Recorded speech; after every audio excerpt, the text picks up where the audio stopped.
September 18th.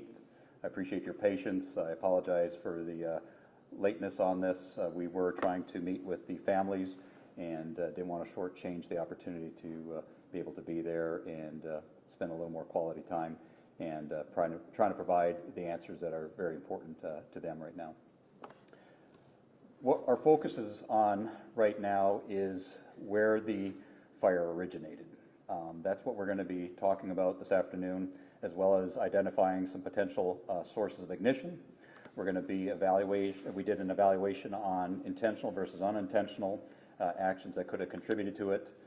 It's the evaluation of the timeline and fire spread is what you'll see in a few of these slides. We'll determine some causal factors related to this incident, and then finally, really what our charge is today, hopefully, is to help educate, enforce, and then collaborate on some necessary changes and options that are available for us to make sure that our furry little family members are cared for. Also, at the end of this, I will be available to answer some questions to the degree possible. I'll try to give you as much information as we can, but this continues to evolve each day.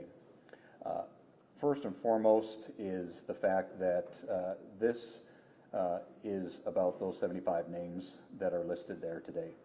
And there's 59 families that are affected, and I continue to still be frustrated and in shock that I can't report that there were any survivors. And we're going to talk through that here shortly. And just because I can understand and or communicate to you the why, it doesn't make it any better, just like it doesn't make it any better for those that lost their loved ones that day. So here are some of the facts. The call came in shortly before 11 p.m. We run military time, and it was 22:55 when the first 911 calls came in. The call gets routed. What happens in a dispatch center is that they'll ask fire, police, medical, what's your emergency? It was determined that there was a building on fire based upon the smoke and flames. They then went forward and were able to substantiate the address, and then they routed that call. Our fire dispatcher then pressed the button. Automatically, fire units were dispatched to the fire. It was dispatched initially as a structure fire other, as they were getting additional information to determine that this is a commercial style business. Specifically, it was housing animals. It was a boarding kennel facility. From time of notification in the fire station, the first crews arrived at 23:01, so 1 minute past midnight. The total time for response was a little over 4 3/4 minutes, 4 minutes and 48 seconds from the time of dispatch to the time of arrival. So we know that the outcome on this fire had nothing to do with the speed of response. What we're going to talk to is some of the characteristics that led to that fire. A little background, this building itself was constructed in the 1950s, and I'm going to be talking in general terms with you all today. This is from the 1960s. It used what sometimes people will consider a type 2 construction using metal, but in buildings, as you start to use other types of construction, wood and other things, it changes what we'll define as something as more of a type 5 construction, because there were still some combustible materials that were involved. And that's not uncommon. A lot of the construction that happens in business and commercials will have those type of construction features. You'll see a little bit of a yellow line around that, but that's the area that I'm really focusing on to talk to you about, because those had heavy metal beams, and it was fire resistive, but on the inside we still had fires. And this is an important takeaway. Just because a building can look like it is fireproof, it's what's inside and how fire behavior occurs that leads to fire events. Because on the outside, when you look at this building, it's hard to believe that 75 lives were lost. But on the inside, what we can talk to is what happened. When we look at fires, the very basic way to look at it is that it takes 3 things for there to be fire. You need there to be heat, you need there to be oxygen, and then you need there to be fuel. So if I have this book that's made out of paper, and I hold a lighter to it, so this is the fuel, I then hold a lighter to it, that's the heat, and there's oxygen in the room itself. As I have this lighter here, I'm heating this up, and then this composition changes, and it now starts to change its form. It's no longer solid, it becomes more of a gas. As it starts to change into that form, that starts to rise typically along with the heat, and then that's where what's burning is actually the change in the elements of the material. I'm going through this because this is what helps understand what created a really devastating environment in this building, and in all buildings, quite frankly. So when we look at smoke itself, smoke rises. For those of us that have been around campfires, we know that we sit there roasting the marshmallow. As we get closer to the fire, it gets hotter on our hands, or we start to see changes in the marshmallow where it starts to brown and things like this, and then it can smoke. The other piece that we have is that with conditions, right, if it's windy out and you're at the campfire, all of a sudden you're the unlucky person that has the smoke blowing in your face. Well, that has to do with airflow and circulation. So what this graphic here is just illustrating is that when fire occurs, generally speaking, heat, gases, smoke start to rise. And in a building, if they don't have anywhere to go, they hit a ceiling level and they start to bank and move over. And then in buildings like kennels typically will have some sort of circulation system in. They'll use fans and other mechanical devices to help create airflow and allow for a more comfortable environment for those that are within the kennel system. This is no different. There were fans and other systems that helped move oxygen and air around that building, and within that, that also helped contribute to the further propagation of some of the smoke. These are our initial findings. Again, the investigation is still underway. This is a basic diagram. By no means is it to scale. It's simply a representation of what the general layout was. What's missing on this graphic is the exterior portions of the building, such as fencing material and other things like this that also come into play with this, but it had no bearing as it relates to the fire event itself, so they've been excluded from this graphic for that purpose. Inside the building, you'll see a graphic there with a circle on the left-hand side that shows AO and AI. AO stands for area of origin, and then the second piece, area of ignition. What we look at in a fire when we're trying to determine cause is first we have to determine where it originated, because I can't say what caused a fire without first trying to investigate where it happened. What were the construction materials, contributing factors, and things like that. We know that the fire ignited at approximately 2240. This is approximately. We're still working through a variety of evidence that's coming in, but we know this to be factual because we have some inside video that corroborates when we saw some initial findings that suggest that there was some sort of ignition right around that time. Next slide is going to show approximately 12 minutes later. This is important because from approximately 10:40 p.m. to about 10:52 p.m., what we noticed, and this is corroborated through video surveillance, is that the general smoke conditions stayed in that portion of where the AO-AI, so the area of origin, area of ignition. We saw smoke and some flames in that general area. However, we started to see that through normal fire behavior, as the smoke and things were coming up, we started to see the smoke starting to naturally gravitate towards the opposite side. The reason being is that it had nowhere else to go because it was up against that interior perimeter wall. Interior wall, not the perimeter wall. Approximately 5 minutes later, so prior slide we showed 22:52, which is 10:52 p.m. We saw a discernible change in conditions within about 3 minutes. And that had to do with the fire allowed to grow, get hotter, develop more off-gassing, more development of consumable items, to where those rose, and then we started to see a change in the conditions across the entire environment. We then saw that the fire continued through, and then this slide here shows an exterior view of a photo. In that circle there, you'll represent the general location of where the Ponderosa Pet Resort is located. At 10:54:45, there was no indications from the outside of the building that there was any fire involvement. On this slide, you'll see in that circle now what appears to be flame or venting out of the building roof. Again, going back, 10:54 and 45 seconds. Fast forward, 25 seconds, all of a sudden you had venting through. That is substantiated by some interior video where we showed that the video circuitry shut down right at the 22:55 or 10:55 p.m. time frame.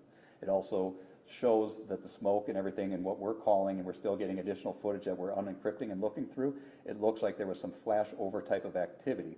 What that means is that as smoke heat rises, it gets to the point to where there's enough of a reaction to where it causes a quick flame over the entire building that then creates like a torch effect that can superheat other elements along the wall that contributes to more fuel development. But what we do know is that on arrival, we had a building where it had ventilated out of the roof, so basically 2 skylights on both extreme sides of the building had already ventilated out, allowing the hot gases and flames to come through.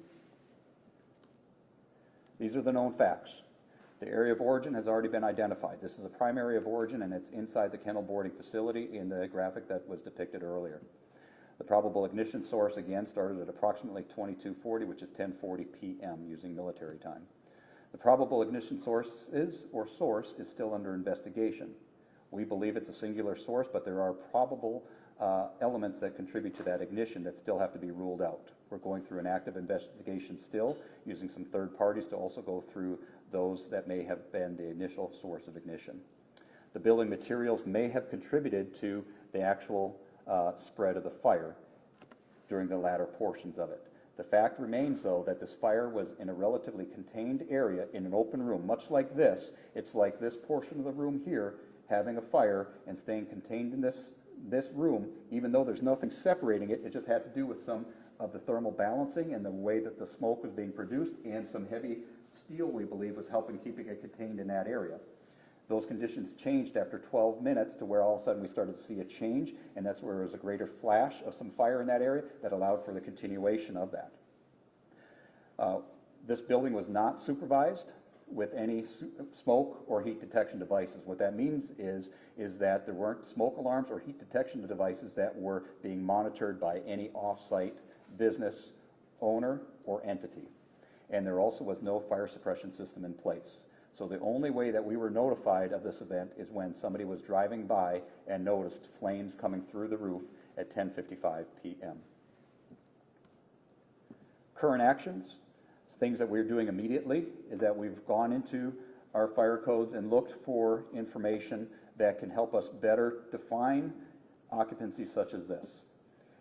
Georgetown, just like many other jurisdictions, relies on an international fire code. In the International Fire Code, it refers to kennels and other animal control facility type of businesses as being a business. It's under the same category as a car wash. That seems counterintuitive. We've created some language that is going to create a definition for an animal occupancy, and we're going to be bringing that forward a little bit later. We also have done an audit across the city in the ETJ, the extraterritorial jurisdiction area, and identified 26 facilities that will meet the definition that I'm about to show you. We also have coordinated the investigation with third parties, and we also are continuing the evaluation of all findings. And so this fire is still undetermined at this time. However, we have a very strong belief in the area of origin and a handful of probable ignition sources that are still being ruled out. The basic burn evaluation of construction material occurred where we removed, through permission, some of the material within the kennel to actually put it under fire conditions just to determine to what degree it helped with fire spread. But again, going back to what I shared earlier, the fact that this fire was contained for a 12-minute period without much growth, and that's corroborated through video, and then it changed, shows that generally speaking there was good building material, but then when it flashed, that's where we're looking at, is there some contributing things that we can look at for those conditions to help lessen that impact in other future buildings. We did attend the International Code Council meeting during the week of September 20th, and at that Code Council hearing, our intent was to support a proposition for a change in definition to allow for animal occupancies. The person who had proposed that item unfortunately did not show up to the hearings, and that item was pulled, and so we were not able to advocate and support that change. Nonetheless, what I can say is that change that was being proposed was very similar to the change we already have in our current code amendments, and that was simply that any business occupancy that has animals should be sprinkled if it's over 10,000 square feet. We already have that requirement in the city of Georgetown. This facility was 8,000 square foot, and it did not have sprinkler systems or smoke detection because it's not required by code. And that's something that we're currently under review, and leads to that last bullet point of us actively soliciting feedback from stakeholders within the community. Those that own boarding facilities, and those of us that also have family members that are staying temporarily within these boarding and kennel facilities. Those items are going to be under review for potential changes. This is the draft language that we're currently contemplating, and we're going to be presenting to our Building Standards Commission later this month. That is very specific to where it is intended to take into account the broad range of facilities that may have pets boarded. Essentially what you'll see within that definition that it does not have an impact to individuals that are private owners or renters of a home caring only for their animal. It also excludes agricultural animals. The focus is for domesticated dogs, cats, and other pets that are being cared for by someone else in a facility, and that's the definition. This definition itself will be presented to the Building Standards Commission, and then later on it will be presented to our council for consideration. The language, once we define what businesses would be impacted by this, we then go in and we look at what necessary changes could take place. The very first and foremost one in my mind is early activation of the 911 system. That can be done by what we call a supervised alarm monitoring system. We have the option for it to be a smoke detector and or a heat detection type of a warning system. Those options are there because in a non-climate controlled environment where some kennels operate, where they don't have air conditioned units but they rely on fans and other cooling devices, those ones don't perform well when you're using a smoke detection device. It can create a lot of false alarms. What we'd be proposing is for those types of facilities to be using a rapid heat detection change device, which would then notify any changes in heat, would then allow for that notification. We're also looking at how we can further influence the use of certain building materials to reduce the amount of smoke and or heat that can be generated. Clearly in this situation, that was one of the contributing factors. On the positive side, we saw that the fire stayed relatively contained in a singular area, but then there was a rapid change within 2 minutes, and we're trying to better understand the causal impacts of that and what we can do to reduce that in the future. And then the final piece is understanding that it's not a one-size-fits-all. It's also taking into consideration the different types of kennel and boarding type of facilities. Understanding that if one has a system where they have an indoor-outdoor run, so you have a kennel or a boarding facility where they have the ability to use a pet door to go inside and outside, I call that an area of refuge. That would allow some of the animals under deteriorating conditions to self-preserve, and with that combination of the early activation of 911 would be an opportunity for there to be less loss of lives or no loss of life. The next steps, we're going to be meeting with the Building Standards Commission, as I mentioned earlier, on October 14th. Through that, it's an advisory committee for the City of Georgetown. They'll be reviewing this code as well as some other codes that we are looking for ratification on.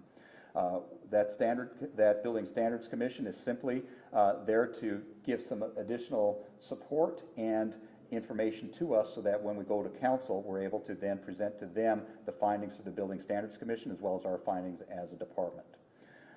There's a coordinated investigation of the possible ignition sources that are taking place later this month.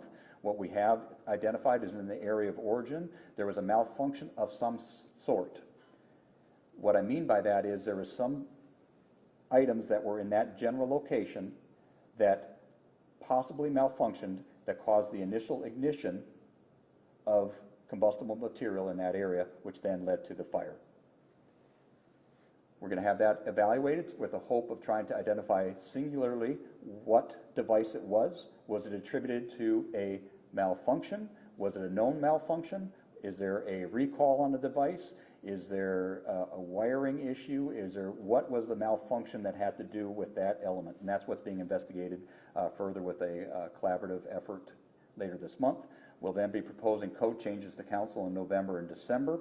The final investigation will be reported after these findings come in, and then our plan is to, and hope is quite frankly, to share information with other jurisdictions, and I appreciate your interest in being here today as well.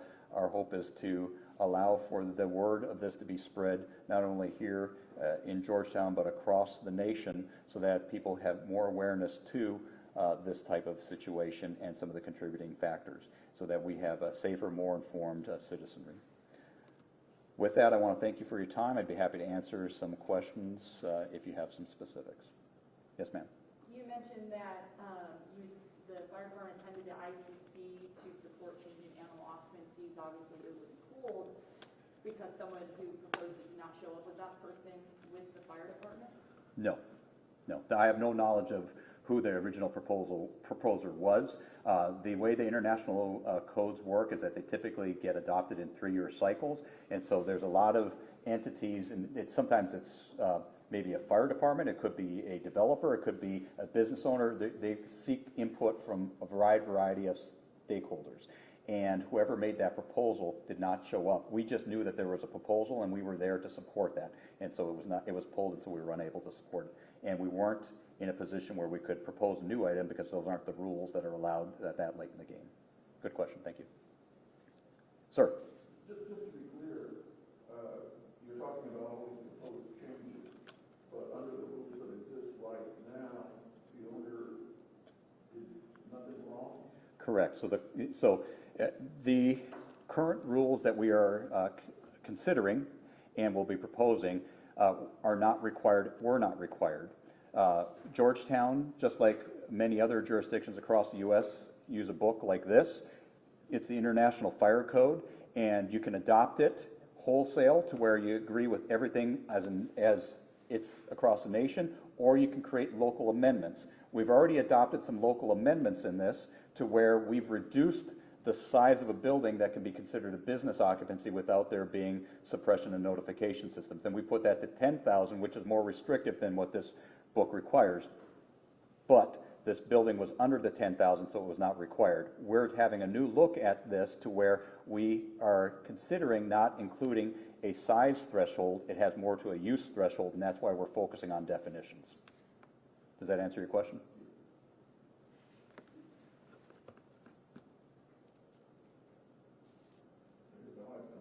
Yes, sir.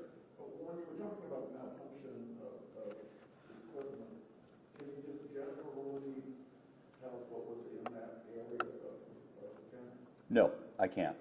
I can say that we've got the general area, and it's a small footprint, and there was a handful of items that were in that area that are being looked at. And I'm using the term malfunction because it's premature for us to say exactly what caused, but we do know that there was a ignition, a flash of some sort in that location, and there was no humans or animals or anything in that vicinity on video to suggest that it was something done intentional. So there was some sort of compromise at that point in time. So, sorry, was the meeting you're talking about, the guy that showed up, was that after this? This was after the event, yes, sir. So this event happened on September 18th, which was a Saturday late at night. Yeah. I know it says not the way things are done, but in light of that, there's not something like more could have done to press the issue. I know it's not what they do, but this happened. I mean, I would think that we would be like, okay, throw our hands up. We can't do it because look this up. So that's where. So in answer to your question, we don't want to be in a position to throw our hands up. There's nothing we can do. The code, there's always been a process for how reviews go. So I'm not going to get involved in how the international code gets adopted. What I can say, though, is that they give us the flexibility at a local level to make changes, and that's what we're doing. We're not waiting. If it was a national change, it would take place in 2024, and it's only for those jurisdictions that adopt that most current code. Where it makes a difference for us here in Georgetown is us trying to bring some national attention to it, but what we do at a local level is we make an amendment as soon as we can after having all the facts and connecting all the right dots to make an informed decision that helps protect others and make us safer. I was in reference to the one that yes, sir. did show up, like, couldn't take that. We couldn't. Under the rules and stuff like that, yes. Just a general procedure. You're welcome. Yes, ma'am. So you have a double focus, finding out what caused this specific fire and amending codes to keep that from ever happening again. Yes, they go hand in hand. When do you think the fire investigation will be complete? I can say that we're having more information later this month, the latter part of the month. So they're going to be getting into the building again, and we've got that area secured for a more robust investigation to try to identify the contributing cause of ignition. And that will happen later this month. But then those findings can take some time to really sort through. Regardless of all that,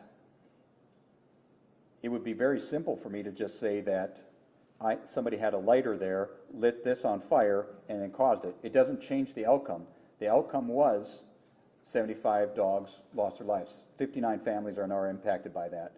While we want to know if there's fault leading to the ignition of the fire, the reality is we have all the information we need right now to know that there needs to be some necessary changes and or discussions regarding early notification. The fact that a fire got as large as it did before 911 was accessed had everything to do with the fact that there was not a smoke alarm or heat alarm device that was required in that type of a building. Does that answer your question? When you talked about the alarm and the senses that, I think you said a rapid change in heat, doesn't that indicate that it's already fire exists? It can, yes. And so everything assumes a fire exists. So if you have a smoke alarm, something has to catch fire, and then it can smolder, and sometimes it's just smoldering and it'll go up, and there's benefits to both. Heat is more about a change in heat, and you can have different thresholds at which it's activated, just like a sprinkler system. The sprinkler systems are typically activated when the temperature changes at an upper level to a certain a temperature that's pre-identified for the building use. As it relates to this facility itself, we know that in that environment, a smoke detection device may not be the preferred way because it may have worked, but it also would have a lot of malfunctions. And so as an alternative to that, they can do a heat change device, which then still notices a change and then it activates the 911 system. Does that answer it? And as far as the sprinklers, which buildings are requiring sprinklers? So in this category that we're talking businesses, a lot of things fall under that. It has to do with size of building. So anything over 10,000 square foot would require a sprinkler system. When it comes to different uses such as care facilities and others, they have a lower threshold in size and number of people. And so that's all driven by the code and use of the building.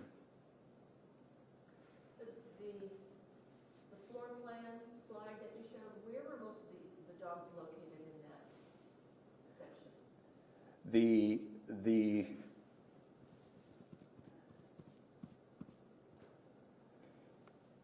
That entire footprint is essentially several rows of kennels, so it runs the full horizontal length of the building as well as in that front right corner. That L part? Yes, ma'am. So they were throughout that? Yes, which is typical in many boarding facilities.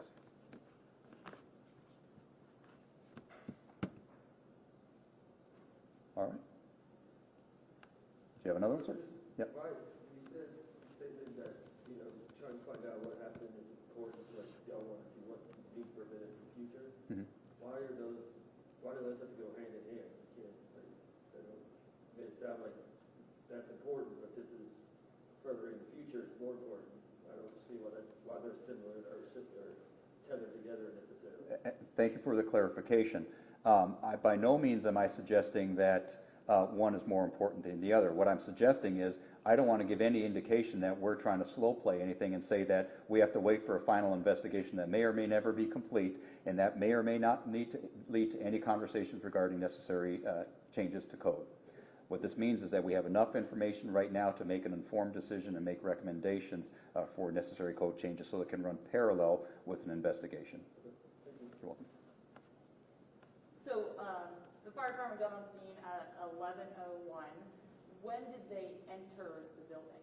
They, within a few minutes right after that. So the first engine in was located from our station on Airport Road. Second in engine came off of Williams Drive in Rivery, and they made entry on what we call the Delta side, which would have been the right side of the building. And they were confronted with high heat and smoke on that side. And that's where the fire behavior, which is corroborated through video, shows that where it started is not where the highest intensity of the heat went, and it goes back to really understanding how fire behavior works and what contributed to that, and also the external videos that show the ventilation of the gases, but also when you self-ventilate, you also then have the build-in of additional oxygen. Going back to that triangle, you have heat, fuel, and oxygen. And so as smoke is generated in an enclosed building, and more buildings are becoming airtight through energy code requirements and other things, that keeps those hot gases, it displaces oxygen, and all of a sudden, sometimes those fires can snuff out, until all of a sudden there's now an influx of some oxygen, and all of a sudden, then you get a flash, can vent, and then it brings in some more, and creates another generation. So yes, they made entry within a few minutes right thereafter. But a lot of this fire involvement was all still up at the upper levels, and it was an unenclosed ceiling. It's an open area, kind of warehouse kenneling style facility, so it wasn't a void space or anything where fire was hidden behind, and it was a lot of the gases up there. How long did it take to put the fire out? I don't have that information immediately available to say the specific time frame, time stamp on that, but they had significant control within the first half hour or so. Yeah. Yes, sir. Don't want to be more, but was the firefighters arrived, were there signs of life? I arrived shortly thereafter, and I had no signs of life, and we had no reports of any of the firefighters hearing any animals upon entry into the building. Yes. And it is also my belief that based upon what we've seen in video and how it was generated, again, the fire stayed in a small portion of the building, and it's an open area, just like we're here today. So again, it's a good visual for you to think of in this side of the building, a fire happening, and these could all be kennel rows here. The smoke is all staying kind of in this general area until it didn't, and that happened within just a 2-minute period, so very quickly, and then it created the right environment to where there was a flash, and quite frankly, my personal view of it, because I walked the scene the next day as well as I was there when they pulled out some of the crates, is many of the dogs did not have any smoke, or did not have any fire damage at all. They were still, and I think they succumbed to the smoke or the toxins of the smoke.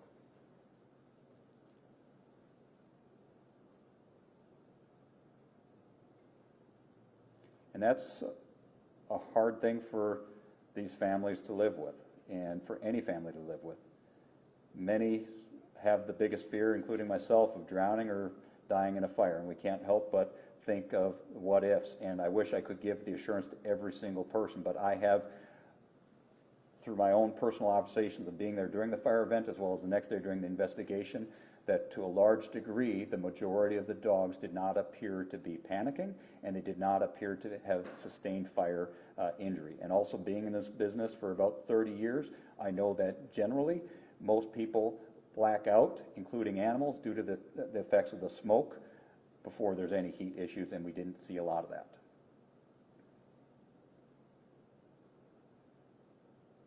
All right. Well, thank you for being here today and helping us spread the word. Thank you.